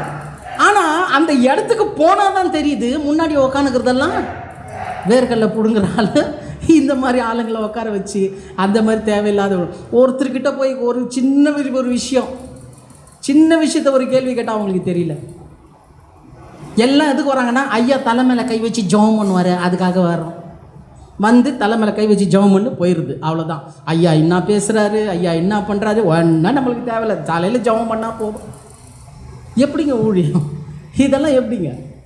சமாதானத்தின் சுவிசேஷத்துக்கு ஆயத்தம் என்னும் பாதரட்சைன்றது தேவனுடைய விருப்பம் என்னுடைய விருப்பமாய் மாறணும், என்னுடைய சுய விருப்பம் என்னுடைய வெறுப்பாய் மாறணும். அழகுதுங்களா? அதான் ரொம்ப முக்கியம். அதான் பாருங்கள், பவுல் சொல்கிறாரு இந்த ஊழியத்துக்கு ஒரு நல்ல ஒரு எப்படி சொல்கிறது, ஒரு டிப்ஸ்ன்னு சொல்லலாம், ஒரு நல்ல ஒரு ஆலோசனைன்னு சொல்லலாம். 1 கொரிந்தியர் 9:27 1 கொரிந்தியர் 9:27. மற்றவர்களுக்கு பிரசங்கம் பண்ணுகிற நான் தானே, சொல்றாரு பாருங்க, மற்றவர்களுக்கு பிரசங்கம் பண்ணுகிற நான் தானே ஆகாதவனாய் போகாதபடிக்கு. என்னவா ஆகாத பிரசங்கம் பண்றவங்க எப்படிங்க ஆகாதவனா போக முடியும்? தேவனுடைய காரியத்தை தானே செய்யறாங்க. அவன் சொல்ற பாருங்க, ஆகாதவனாய் போகாதபடிக்கு என் சரீரத்தை ஒடுக்கி கீழ்ப்படுத்துகிறேன். புரியுதா? சரீரத்தை ஒடுக்கி கீழ்ப்படுத்துகிறேன். அது இருக்குனுங்க. அதுதாங்க தன்னைத்தானே வெறுத்து தன் சிலுவையை எடுத்துக்கொண்டு போகிறது. நல்லாக்குதுங்களா? அப்போ சமாதானத்தின் சுவிசேஷத்துக்கு ஆயத்தம் என்னும் பாதரட்சை ரொம்ப முக்கியம். அதே பிலிப்பியர் 2:4 கூட வாசிங்க. பிலிப்பியர் 2:4. அவனவன் தனக்கானவைகளை அல்ல பிறருக்கானவைகளையும் நோக்குவானாக. பார்த்தீங்களா? இதுதாங்க சாட்சி. நான் தேவனுடைய ஊழியத்துக்கு வர்றேன்னா எனக்காக வரல, யாருக்காக வந்திருக்கிறோம்? பிறனுக்காக. இயேசு அப்படிதான் வந்தார், பிறனுக்காக தான் வந்தார். பிறனுக்காகன்னு வரும்போது தனக்குரிய தேவைகளை கர்த்தர் எல்லாம் சூப்பராக சந்திப்பார். நினைக்குதுங்களா? சூப்பராக சந்திப்பார். ஏன்னா தேவனுடைய சித்தத்தை நம்ம செய்கிறோம், கிறிஸ்துவனுடைய விருப்பத்தை நம்ம நிலைநாட்டுறோம். இது ரொம்ப முக்கியம். சரி, 4வதாக விசுவாசம் என்னும் கேடயத்தை எடுத்துக்கொள்ளலாம். விசுவாசம் என்னும் கேடயம். அப்போ இந்த விசுவாசம் என்னும் கேடயத்தை எப்படி பயன்படுத்தணும் அப்படின்னு பார்த்தீங்கன்னா, அந்த வசனத்தினுடைய ஆரம்பமே இப்படி தான் வருது. பொல்லாங்கனையும் அக்னியாஸ்திரங்களை அவித்து போடும்படிக்கு விசுவாசம் என்னும் கேடயத்தை என்ன பண்ணோம், எடுத்துக்கணும். அப்போது இந்த விசுவாசம் என்னும் கேடயத்தை எப்படி பயன்படுத்தணும்னா ரொம்ப முக்கியம். சாத்தான் என்ன விடுறான்? ஆமாம், அக்னியாஸ்திரங்களை விடுறாருன்னு கூட சொன்னால் பிரச்சனை தான். விடுறான். சாத்தான் என்ன பண்ணுறான்? அக்னியாஸ்திரங்களை விடுறான். அப்போ அந்த விடும்போது அது டைரெக்டாக நம்ம மேலே வந்து விழாமல் இருக்கிறதுக்கு நம்ம என்ன பண்ணோம்? விசுவாசம் என்னும் கேடயத்தை பயன்படுத்தணும். அப்போ இது எப்படின்னா ஒரு ஆவிக்குரிய யுத்தம். விசுவாச கேடயம் எதுக்குன்னா ஆவிக்குரிய யுத்தம். ஏன்னா இதில் நீங்கள் பிளாக் பண்ணலைன்னா அடி உங்களுக்கு விழுந்துடும். இந்த விசுவாச கேடயத்தை நீங்கள் சரியாக யூஸ் பண்ணலைன்னா கண்டிப்பாக அடி விழும். அந்த அடி நம்மளால் தாங்க முடியாது. அப்படி சாத்தான் முதல்ல கொடுக்குற அக்னியாஸ்திரங்கள் என்னன்னு பார்த்தீங்கன்னா 3 விஷயம் இருக்குது பைபிளில். ஒன்று குற்ற உணர்வு, இன்னொன்று தாழ்வு மனப்பான்மை, 3வது பெருமை. இதான் சாத்தானுடைய அக்னியாஸ்திரங்கள். ரொம்ப பெஸ்ட்டு, அதாவது பெஸ்ட் ஆஃப் 3. நிறைய இருக்குது. கண்ணி நிச்சை, மாம்ச இச்சை, ஜீவனத்தின் பெருமைன்னு அப்படி கிட்ட 12 காரியம் இருக்குது. ஆனால் ரொம்ப முக்கியமாக இப்போ இருக்கிற டைமுக்கு நம்ம பார்க்கணும்னா இந்த 3 ரொம்ப முக்கியம். குற்ற உணர்வு, தாழ்வு மனப்பான்மை, பெருமை. இதை வச்சு தான் அக்னியாஸ்திரத்தை விடுவான். குற்ற உணர்வு முதல்ல அடிப்பான். என்னன்னா, நீ பாவியாக இருக்கிற, நீ செய்தியை திரும்ப திரும்ப செஞ்சிட்ருக்கிற, நீ ஜபம் பண்ண ஆண்டவர் கேட்பாரா? இதில் ஊழியத்துக்கு வர போறியா? நீ சர்ச்சுக்கு போறியா? நீ சர்ச்சுக்கு போகிற மூஞ்சா இதுன்னு கேட்பான். நீ எல்லாம் அங்கே இருக்கிறதுக்கு தகுதியே இல்லை. இப்படி நிறைய விஷயங்களை தேவனுக்காக நம்ம ஏதாவது செய்யணும்னு நினைக்கும் போது உள்ளேருந்தே குத்துவான். தாழ்வு மனப்பான்மை, குற்ற உணர்வு, நம்முடைய காரியங்களை நமக்கு ஓட்டி காட்டுவான். இதெல்லாம் நீ செஞ்சியே, இதெல்லாம் நீ பண்ணியே அப்படின்னு சொல்லி செஞ்சு ஓட்டி காட்டும் போது நிறைய பேர் என்னுடைய ஊழியத்தில் நான் சாதாரணமாக ஒண்டியாக போய் ஊழியம் செஞ்சதே கிடையாது. யாராவது ஒருத்தரை கூப்பிட்டு போயிடுவேன், இல்லை யாராவது ஒரு 4-5 பேரை கூப்பிட்டு போயிடுவேன், இல்லை யாராவது ஒரு டீமை கூப்பிட்டு போயிடுவேன். ஏன்னா அங்கே ஏதாவது ஒரு பயன்படுவாங்க, எதுக்காவது அவங்க பயன்படுவாங்க. ஆனால் சமீப காலமாக பார்க்குறேன், யாராவது ஒருத்தர் கூப்பிட்டா இல்லைண்ணே வர முடியல, இல்லை பிரதர் என்னால் முடியல, முடிச்சுட்டு வந்து கேட்டால் சொல்லுவாங்க, ஜபம் பண்ணனே சோர்வாகி போச்சு, என்னால் வர முடியல. என்னப்பான்னா அப்புறம் அவர் நோண்டி அவர்கிட்ட இந்த விஷயத்த வாங்கினா சொல்லுவார், இந்த மாதிரி ஜபம் பண்ணும் போது எனக்கு இந்த மாதிரி ஒரு எண்ணம் வந்தது, அதனால் அதை எதுக்கு நான் வந்து இது பண்ணோம், நானே சரியில்லை, நான் எதுக்கு அங்கே வரணும், நான் சரியில்லை, நான் எதுக்கு அங்கே வரணும். குற்ற உணர்வு. அந்த மாதிரி குற்ற உணர்வு வரும்போது, அந்த அக்னியாஸ்திரம் வரும்போது நீங்கள் என்ன பண்ணோம்? விசுவாசம் என்ன கேடயத்தை யூஸ் பண்ண. எப்படி யூஸ் பண்ண தெரியுமா? இயேசு எனக்காக மரித்திருக்கிறார், அவருடைய ரத்தத்தினால நான் நீதிமானாக இருக்கிறேன். என்னுடைய சுயநீதி இல்லை, என் நீதி அழுக்கு கந்த அவருடைய நீதி தான் எனக்கு. அவருடைய நீதினால நான் தேவநீதியாக இருக்கிறேன். அப்போ ஊழியம் என்பது என்னுடைய வேலை, தேவனுடைய காரியம், என் மேல் விழுந்த கடமை. புரியுதுங்களா? அப்படி நம்ம என்ன பண்ணோம்னா அந்த குற்ற உணர்வுலேருந்து வெளியில் வரும். தாழ்வு மனப்பான்மை, எனக்கு ஒன்றுமே தெரிலங்க. சிலர்லாம் சொல்லுவாங்க, வாங்க இதை செய்யுங்கன்னு, எனக்கு ஒன்றுமே தெரில பாஸ்டர், எனக்கு ஒன்றுமே முடியாது பாஸ்டர், எனக்கு எதுவுமே இதாகுது பாஸ்டர், இப்படி தான் சொல்லுவாங்க எல்லாருமே. ஏன்? தாழ்வு மனப்பான்மை. ஒரு சிலர் நாங்கள் வந்து நின்னா, சிலர்லாம் நல்லா அப்படியே வீராப்பாக வந்து நின்றுவாங்க. நின்ற பிறகு இங்கே வந்து என்ன ஒரு மாதிரி ஆகிடுவாங்க. சில நேரத்தில் ஏதாவது நடக்கிறது உண்டு, சம்பவம் நிறைய நடக்கும், அதெல்லாம் மைண்டில் வச்சுக்கூடாது. ஆனால் என்ன ஆகிடக்கூடாது, நெக்ஸ்ட் டைமு அந்த இடத்துல வரும்போது, வேண்டாங்க நான் அதுக்கு தகுதி இல்லாதவன், நான் இங்கெல்லாம் நிற்க முடியாது, நான் அதெல்லாம் பண்ண முடியாது. இந்த மாதிரி தாழ்வு மனப்பான்மை கொடுக்குறது யார்? சாத்தான். சின்ன ஒரு உதாரணம் சொல்கிறேன். தேவனை ஆராதிக்கிற ஒரு முறைமையில் கரங்களை உயர்த்தி நிறைய பேர் ஆராதிக்கிறது இல்லை. என்ன அப்படின்னா, அசிங்கமாக கையை உயர்த்தி எதுங்க ஆராதனை பண்ணோம் சொல்கிறாங்க. அசிங்கமாக எப்படிங்க கையை உயர்த்தி ஆராதனை பண்ணோம்? அரை நிர்வாணமாக சிலுவையில் 2 கரங்களினால் ஆணி அடிக்கப்பட்டு நமக்காக தொங்கினார அவருக்கு நம்ம கரங்களை வைத்து ஆராதனை பண்ணக்கூடாதா? நல்லா யோசனை பண்ணி பாருங்க. இந்த மாதிரி தேவையில்லாத எண்ணம், இந்த மாதிரி தாழ்வு மனப்பான்மை, குற்ற உணர்வு, இதெல்லாம் கொடுத்து பெருமையும் கொடுத்துட்றோம். சிலர்லாம் வந்து உட்காந்து பிரசங்கம் ஓடும் போதே மார்க் போட்டுன்னு உட்காந்துருப்பாங்க. இவர் என்ன பேசுறாரு, என்ன பேசினார், எதோ பேசினார், மார்க் போடுறது நிறைய இடத்துல நடக்குதுங்க, நிறைய இடத்துல நடக்குது. எனக்கெல்லாம் தெரியும். சில இடத்துல பிரசங்கத்தை முடிச்சுட்டு போனால் திடீர்னு வந்து சொல்லுவாங்க, பிரதர் நீங்கள் இப்படி பேசுனீங்க, பட் இந்த இடத்துல இப்படி சொல்லியிருக்குது, அந்த இடத்துல அப்படி சொல்லியிருக்குது, இந்த வசனம் இப்படி சொல்லியிருக்குதுன்னுவாங்க. நம்ம டாபிக் ஏற்ற வசனத்தை தான் எடுத்துகிட்டு வருவோம். ஒரு கண்டென்ட்டில் போனால் அதில் தான் போக முடியும். இவங்க இல்லாததெல்லாம் கொண்டு வந்து உள்ளே வந்து நுழைக்கும் போது, இப்போ அங்கே நமக்கு என்ன வந்துடுமோ, அங்கே ஒரு விசுவாச பரீட்சை நம்மளுக்கு. அப்படியே நம்மளோ ஏதோ போய் பாயிண்ட்ஸ் எல்லாம் கேதர் பண்ணி வந்து பிரசங்கம் பண்ணி அதை வந்து ஒருத்தர் நோண்டும் போது அப்படிங்களா பிரதர், இந்த பொறுமை ரொம்ப வந்துடுச்சு நம்மளுக்கு. சரிங்க பிரதர், நெக்ஸ்ட் டைம் நான் பார்த்துக்கிறேன் பிரதர், முடிஞ்சிடுச்சு. தெரியுங்கதா? ஏன்னா அப்படி வரும்போது என்ன ஆகுதுன்னா ஒரு பெருமை வந்துடுது. இதெல்லாம் சாத்தான் கொடுக்குறது. புரியுதுங்களா? ரொம்ப ஜாக்கிரதையாக இருக்கணும். இந்த ஆளுகைத்துவம், இந்த மாதிரி ஒரு விஷயம், குற்ற உணர்வு, தாழ்வு மனப்பான்மை, பெருமை, இந்த அக்னி அஸ்திரங்களெல்லாம் அடிக்கும்போது எப்படி நம்ம மேற்கொள்ளணும்னா நாவின் அறிக்கை. அதாங்க கேடணும், அதான் கேடணும். சாத்தா விடுறது அக்னியாஸ்திரம், நல்லங்கதான், அக்னியான ஒரு ஈட்டி அவன் அனுப்புகிறான். இதை எப்படி மேற்கொள்ளணும்னா யாக்கோபில் பார்க்குறோம் இல்லையா, 3ஆம் அதிகாரத்தில் நாவும் நெருப்பு தான். புரியுதுங்களா? இந்த அக்னியாஸ்திரத்தினால என்ன பண்ணோம், அவனை மேற்கொள்ளணும். அப்போ நம்ம நாவின் கட்ட அழுக்கணும். நாவு தான் நம்முடைய கேடயம். விசுவாசத்தின் கேடயம் எதுனா நாவு. புரியுதுங்களா? அதான் நாவு.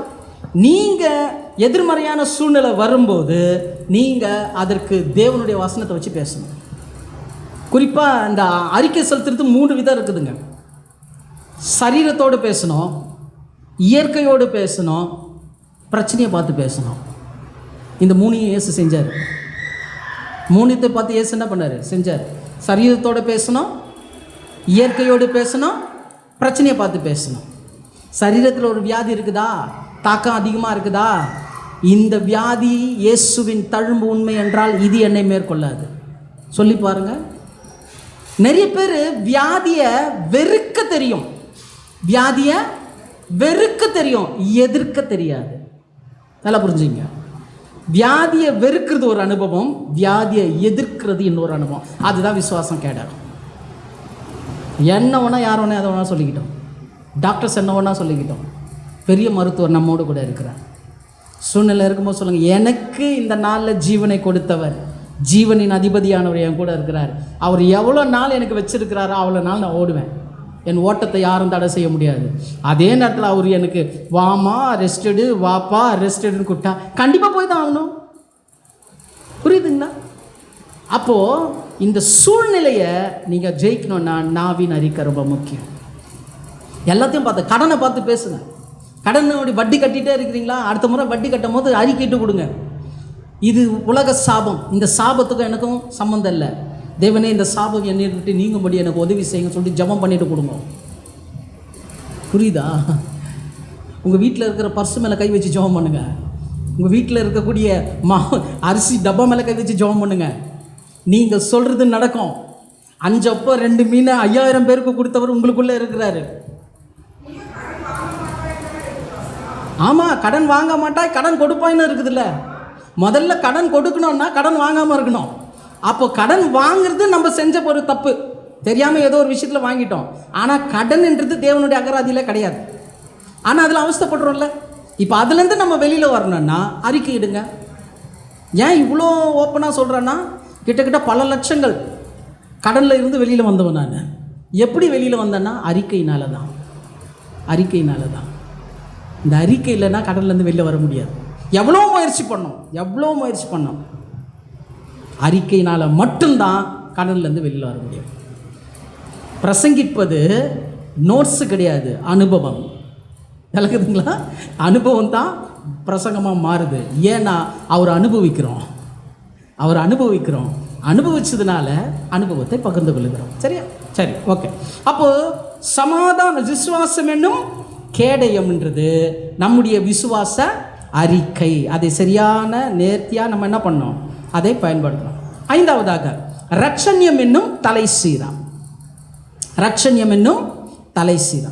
இந்த ரட்சண்யம் என்னும் தலைசீரா, அதாவது ரட்சிப்பு, இதை எப்படி நம்ம பெற்றுக்கொண்ட இந்த ரட்சண்யம் என்னும் தலைசீராவை எப்படி பயன்படுத்தணும், எந்த விதத்தில் பயன்படுத்தணும் அப்படின்னா, கடந்த முறை பார்த்தோம், தலையாகிய இயேசு தான் ரட்சிப்பு. யாஷுவா அப்படின்னா, யாஷுக்குவானா யெகோவா ரட்சிக்கிறார் அப்படின்னு ஒன்று. இப்போது இயேசு தான் ரட்சிப்பு. அதே நேரத்தில் நம்முடைய ஆவிக்குரிய வளர்ச்சியில் முதல் ஸ்டேஜின்ற போது என்ன தாங்குது, விருப்பத்தையும் செய்கையும் தேவன் நமக்குள்ளே உருவாக்குறது தான் ரட்சிப்பு. அது வரைக்கும் நம்ம வாழ்ந்த வாழ்க்கை வேற, ரட்சிப்பின் அனுபவத்தில் வந்தவொடனே வாழ்கிற வாழ்க்கை வேற. ஏன்னா விருப்பமும் செய்கையும் இப்போ யாரை சார்ந்து இருக்குது, தேவனை சார்ந்துதான் இருக்குது.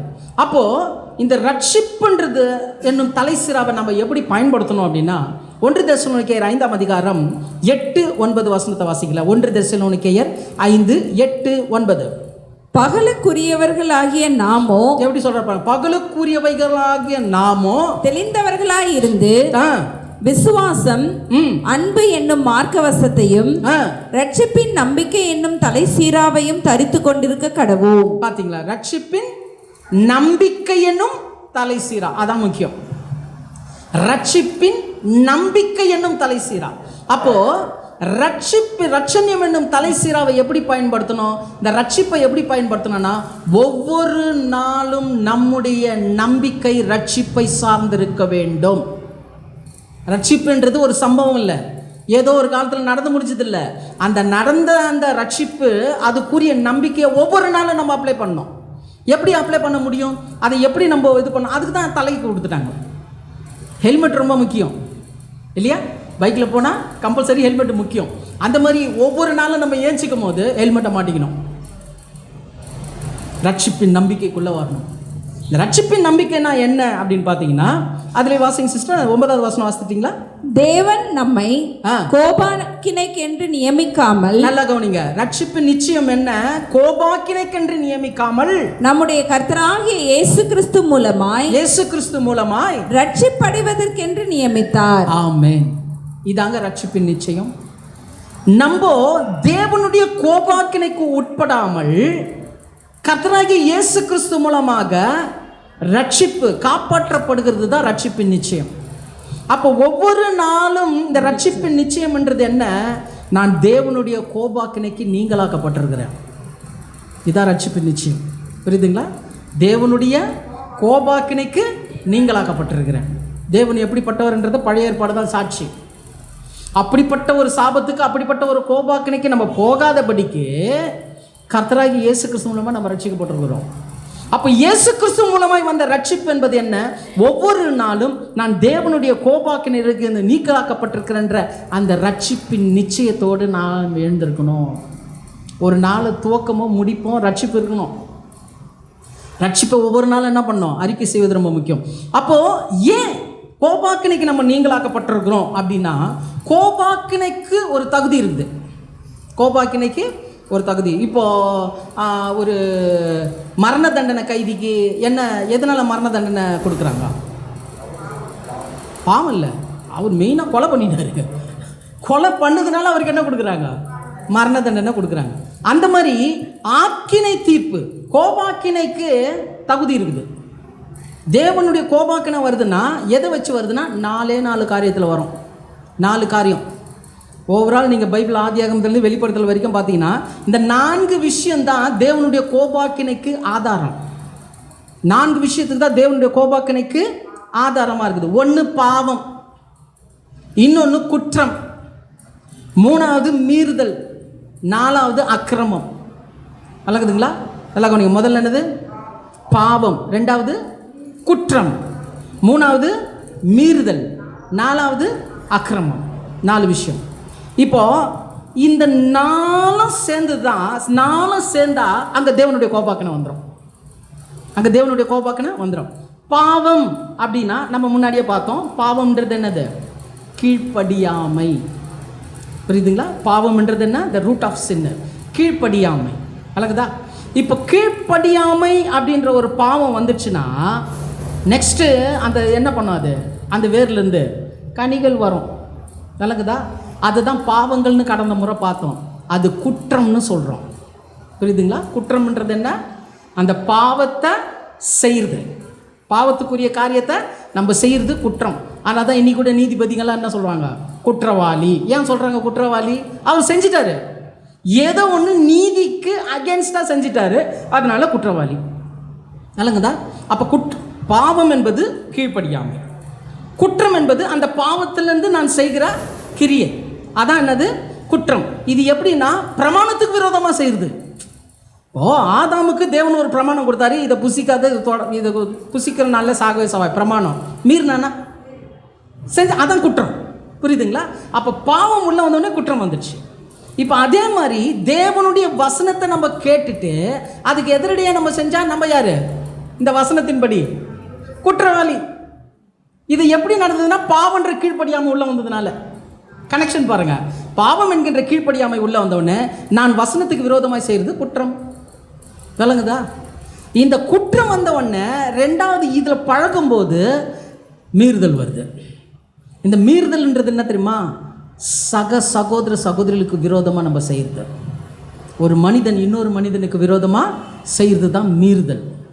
புரியுதுங்களா? இப்போ இந்த மீறுதல் முழுமையாகும் போது அக்கிரமமாக மாறிடுது. இந்த அக்கிரமம் எதுக்கு எதிரடியாக செய்கிறதுனா தேவனுக்கு விரோதமாக செய்கிறது. புரியுதுங்களா? பாவம் என்பது கீழ்ப்படியாமை, குற்றம் என்பது பிரமாணத்துக்கு விரோதமாக செய்கிறது, மீறுதல் என்பது மனிதர்களுக்கு விரோதமாக செய்கிறது, அக்கிரமம் என்பது தேவனுக்கு விரோதமாக செய்கிறது. இது நாளும் ஒன்றா சேர்ந்துட்டா அந்த இடத்துல தேவனுடைய கோபாக்கினம் வந்துடும். யாரை தடை பண்ணணும்னு அவசியமே இல்லை, வந்துடும். ஆனால் ரட்சிப்புன்றது என்னன்னா, முதல்ல பார்த்த பாருங்க, பாவம் கீழ்ப்படியாமை. அதுக்கு என்ன வந்ததுன்னா ரட்சிப்பு. இயேசு கிறிஸ்து மூலமாக எப்படி ரட்சிப்பு வந்தது? பிலிப்பியர் 2 அதிகாரம் 8வது வசனம். பிலிப்பியர் 2:8. அவர் மனுஷ ரூபமாய் காணப்பட்டு மரண பரியந்தம் அதாவது சிலுவையின் மரண பரியந்தமும் கீழ்ப்படிந்தவராகி தம்மை தாமே தாழ்த்தினார். விளங்குதா? நம்முடைய கீழ்ப்படியாமை கூறிய பாவத்தை எடுக்கிறதுக்கு அவர் என்ன பண்ணாராம்? சிலுவையில் மரண பரியந்தமோ கீழ்ப்படிந்தார். விளங்குதா? நெக்ஸ்ட்டு பார்க்கும்போது குற்றம், மீறுதல், அக்கிரமம் எல்லாம் எங்கே வந்துடுது தெரியுமா? ஏசாயா 53 அதிகாரம் 10வது வசனம் வாசிங்க. நம்முடைய மீறுதல்களின் நிமித்தம் அவர் காயப்பட்டு நம்முடைய அக்கிரமங்களின் நிமித்தம், மீறுதல் அக்கிரமம் வந்துச்சா, அவர் நொறுக்கப்பட்டு நமக்கு சமாதானத்தை உண்டு பண்ணும் ஆக்கினை அவர் மேல் வந்தது. 10வது வசனம் வாசிங்க.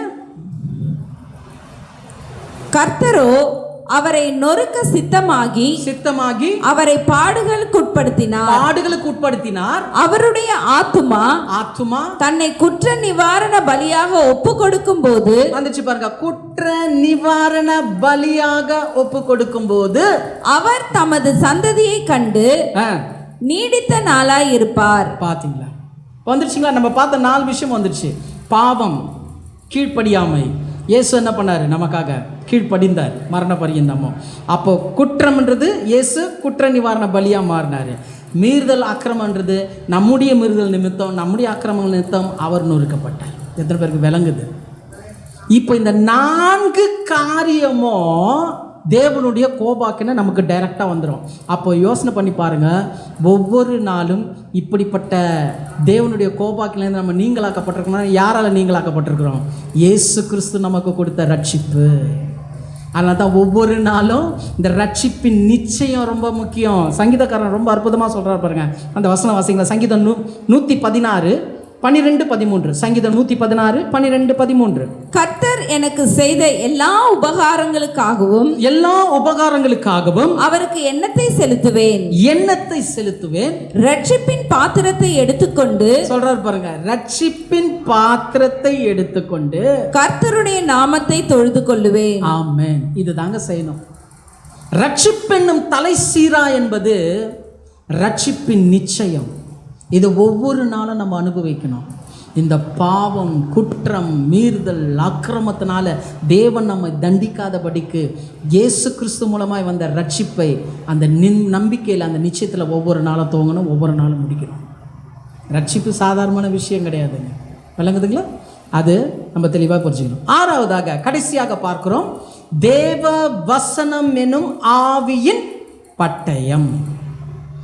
இதை நல்லா கவனிச்சிங்கன்னா, ஃபஸ்ட்டு எங்கே ஆரம்பித்தோம்? சத்தியம் என்னும் கச்சையில் ஆரம்பித்தோம்.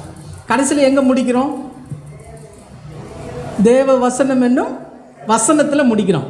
அப்போது இந்த முழுசும் சர்வாயுத வர்க்கத்தினுடைய முழு சாராம்சமும் எதில் நிற்குது தெரியுமா? ஆரம்பம் சத்தியத்தில் நிற்குது, முடிவு வசனத்தில் நிற்குது. முழுதும் நம்ம வசனத்தில் தான், சத்தியத்தில் தான் நிற்கிறோம். இதுதான் சர்வாயுத வர்க்கம். புரியுதுங்களா? விளங்குதுங்களா? இது எல்லாம் ஒன்றா சேர்ந்தது தான். புரியுதுங்களா? அப்போது சமீபத்தில் ஒரு ஆட்டோவில் ஒரு அருமையான ஒரு வாசகம் பார்த்தேன். வசனம் இல்லாத வாழ்க்கை விசனம் உள்ள வாழ்க்கையாம். பெரிய ஃபிலாசபர் போலுக்குது அவர். ரொம்ப அருமையாக எழுதியிருந்தார் ஒரு கிறிஸ்தவர். வசனம் இல்லாத வாழ்க்கை விசனமான வாழ்க்கை. உண்மை அதுதான். ஏன்னா இந்த வசனம்ன்றது நம்முடைய வாழ்க்கையில் ஒன்றி போன இருக்கணும். நிறைய பேர் கிறிஸ்தவர்கள் விழுறதுக்கு இடர்களாக இருக்கிறதுக்கு ஏன் தேவனுடைய சர்வாயுத வர்க்கம்னா என்னன்னு தெரியாமல் இருக்கிறதுக்கு என்ன காரணம் தெரியுமா? வசனம் தெரியல. ஏன் வசனம் தெரியல தெரியுமா? பைபிளை படிக்கிறது இல்லை. எத்தனை பேர் இன்னைக்கு பைபிள் படிக்கிறாங்க கிறிஸ்தவர்கள்? எவ்வளோ கஷ்டம் தெரியுங்களா? இது எப்படின்னா, நம்ம உலகத்துக்கு சார்ந்தவங்க இல்லை, பரலோகத்தை சார்ந்தவங்க, ஆனால் உலகத்தில் இருக்கிறோம். அப்போ பரலோகத்தை சார்ந்த நம்ம உலகத்தில் இருக்கிறதுனால பரலோகத்துக்குரிய காரியத்தை எப்படி தெரிஞ்சுக்க முடியும்? பரலோகத்துக்குரிய காரியம் இதில் தான் இருக்குது, இதில் தான் தெரிஞ்சுக்க முடியும். கூடுமான வரைக்கும் வசனங்களை வாசியுங்கள். புரியுதுங்களா? ஏன்னா வசனம் ரொம்ப முக்கியம். வாசிங்க 1 யோவான் 2ஆம் அதிகாரம் 5வது வசனம். 1 யோவான் 2:5. அவருடைய வசனத்தை கைக்கொள்ளுகிறவனிடத்தில் தேவ அன்பு மெய்யாக பூரணப்பட்டிருக்கும். அவ்வளவுதாங்க. அவருடைய வசனத்தை கைக்கொள்ளுகிறவனிடத்துல என்ன பூரணப்பட்டிருக்குமா? தேவனுடைய அன்பு. முன்னாடி பார்த்தோமே சத்தியம், அது கூட எதுல தான் நிக்குது? அன்புல தான் நிக்குது. வசனமும் எதுல தான் நிக்குது? அன்புல தான் நிக்குது. பாத்தீங்களா எவ்வளவு வித்தியாசம், எவ்வளவு ஒன்றி இருக்குது பாருங்க. அப்போ வசனத்தை கை கொண்டாதான் தேவனுடைய அன்பில் நம்ம நிற்கிறோன்னா, ஒவ்வொரு நாளும் அந்த வசனத்தை படித்து அந்த வசனத்தின்படி வாழ்கிறதுக்கு ட்ரை பண்ணுங்க. வசனத்தை படிக்கும் போது அறிக்கை எடுங்க, ஆண்டவரே இந்த வசனத்தை எனக்கு நினைப்பூட்டி என்னை இதன்படி நடத்துங்கப்பான்னு சொல்லி பாருங்க. தேவனுடைய ஆவியினாலே நீங்கள் நடத்தப்படுவீர்கள். ஏன்னா நம்ம நல்ல காரியத்தை கேட்குறோம்.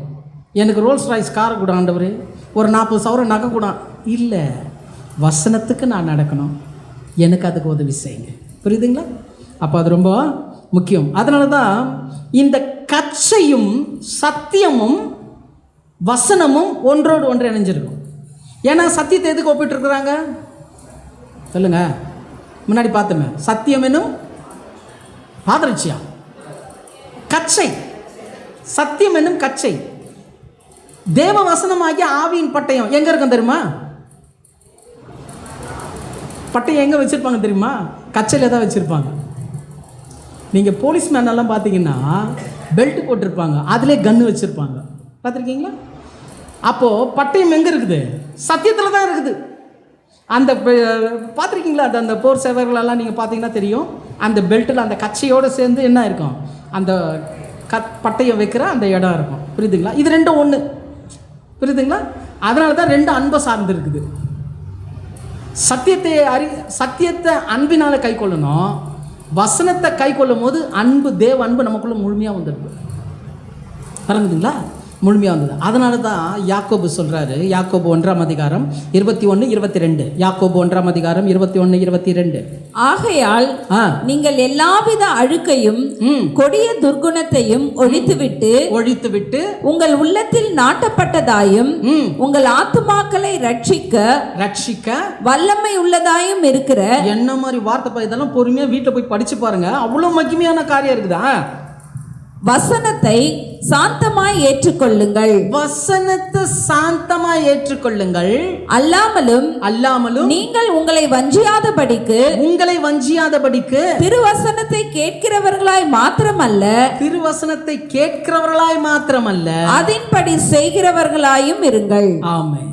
அதன்படி செய்கிறவர்களாயும் இருங்கள். அதாங்க, வசனத்தை கேட்டா மட்டும் போதாது, வசனத்தின்படி செய்யணும். இதுதான் பாருங்க, வேத வசனம் என்னும் ஆவியின் பட்டயம். அந்த பட்டயம், அந்த சத்தியமும் அந்த பட்டயமும் இருந்தால் தான் எல்லாரும் பார்த்து பயங்க. அது ஒரு தனி கணம், அது அந்த கணத்துக்கு இந்த வசனம் ரொம்ப முக்கியம். இப்போ நம்ம பார்த்த எல்லா விஷயமும் எதுலேருந்து தான் கற்றுக்கிட்டோம்? வசனத்தில் தான் கற்றுக்கிட்டோம். விளங்குதுங்களா? அப்போ நம்ம தெளிவாக இருக்கணும். ஆகினால எனக்கு அருமையானவர்களே, தேவனுடைய சர்வாயுத வர்க்கத்தை எப்படி பயன்படுத்தணும் அப்படின்னு பார்த்தோம். அதில் முதலாவதாக பார்த்தோம், சத்தியம் என்னும் கச்சை அப்படின்னும் போது அன்புடன் சத்தியத்தை கை கொண்டு கிறிஸ்துவுக்குரிய வளர்ச்சியில் வருது. அப்படியாக பயன்படுத்தணும் அந்த சத்திய கச்சையை. இரண்டாவது, நீதியின் மார்க்கவசம். இந்த நீதியின் மார்க்கவசத்தை எப்படி பயன்படுத்தணும்னா, நியாய தீர்ப்பு கொடுக்கிறவர் எனக்குள்ளே இருக்கிறார் என்ற உணர்வோடு நம்ம என்ன பண்ணோம்? அந்த காரிய தேவனுக்கு அந்த நீதியை நம்ம நடப்பிக்கணும். மூன்றாவது, சமாதானத்தின் சுவிசேஷ பாதரட்சைன்னு சொல்லும் போது நம்மை நாமே வெறுத்து சுவிசேஷத்திற்காக ஓடணும். புரியுதுங்களா? அதுக்கு தான் அந்த பாதரட்சை. நான்காவதாக பார்த்த விசுவாசம் என்னும் கேடயம் என்னும் போது விசுவாச அறிக்கை. சாத்தான் கொடுக்குற குற்ற உணர்வு, தாழ்வு மனப்பான்மை, பெருமையை மேற்கொள்ளணும்னா அந்த விசுவாசம் என்னும் கேடகம் என்னும் விசுவாச அறிக்கை. ஐந்தாவதாக பார்த்தோம் ரட்சண்யம் என்னும் தலை சீரா என்பது ரட்சிப்பின் நம்பிக்கை. ஆறாவதாக பார்க்கிறோம் தேவ வசனம் என்னும் பட்டயம் என்பது தேவ அன்பும் கிறிஸ்துவுக்குரிய வளர்ச்சியும். புரியுதுங்களா? விளங்குதா? கடைசியாக ஒரு வசனத்தை வாசித்து முடிக்கலாம். எபேசியர் 6ஆம் அதிகாரம் 18வது வசனம். எபேசியர் 6:18. எந்த சமயத்திலும் சகல விதமான வேண்டுதலோடும். ஏன்னா இந்த சர்வாயுத வர்க்கத்தை பற்றி ஃபுல்லாக சொல்லிட்டு நெக்ஸ்ட் வசனம் இது. புரியுதுங்களா? வாசிங்க சிஸ்டர்.